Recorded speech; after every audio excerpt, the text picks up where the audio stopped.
ఇంతకుముందు మీరు ఒక మాట అన్నారు ఏంటి, ఒక ఆర్టిస్ట్గా ట్రై చేసుకుంటూ వెళ్తే ఎంత చేసినా ఎంత సంపాదిస్తాం మనం, ఏదో అవును, గడవడానికే ఉపయోగపడుతుంది కదా అని అంటారు. మరి అలా ఆర్టిస్ట్గా ఎన్నుకొని కోట్లలోకి వెళ్ళిన వాళ్ళు ఎంతోమంది ఉన్నారుగా, ప్రకాష్ రాజు లాంటి వాళ్ళు కావచ్చు, ఇంకా అలా ఎందుకు అనుకోలేదు మీరు?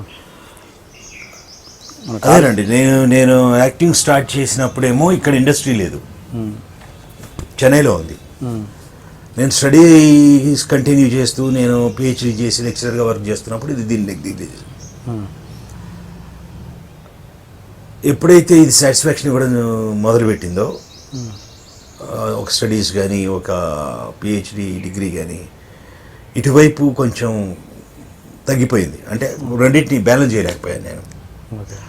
సంపాదించడం అనేది చాలా ఈజీ అనండి, న్యాయబద్ధంగా సంపాదించడం కష్టమేమో కానీ ఏముందండి, ఇక ఎక్కడ నిలబడి ఏం చూసినా అది డబ్బే, ఏ మూమెంట్ కూడా డబ్బే.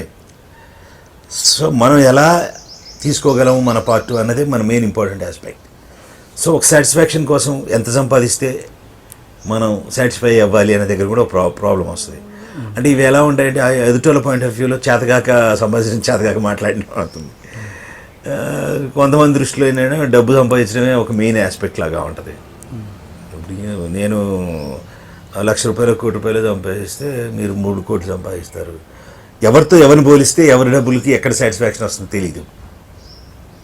ఇప్పుడు సోకాల్డ్ పేరే సక్సెస్ అనుకుంటే అజీం ప్రేమ్జీ, ముఖేష్ అంబానీ కంటే పెద్ద పేరు కాదు ఎవరికి, డబ్బా వాళ్ళకంటే ఎక్కువ పేరు కాదు.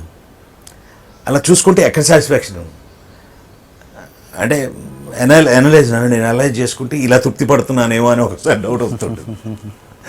సో బట్ నా వర్క్ నేను చేసుకుంటూ వెళ్ళడం అయితే చేయాలి కదా అనేది చేస్తున్నాను. అది టీవీ ఇండస్ట్రీ అనేది ఒక ప్రవాహం. ఆ ప్రవాహం అలా జరిగిపోతూ ఉంటే మధ్యలో మీరు వచ్చి జాయిన్ అయ్యారు, మళ్ళీ మీరు పక్కకి వెళ్తారు, ఇంకొక కొత్త జాయిన్ అయిపోతుంటుంది.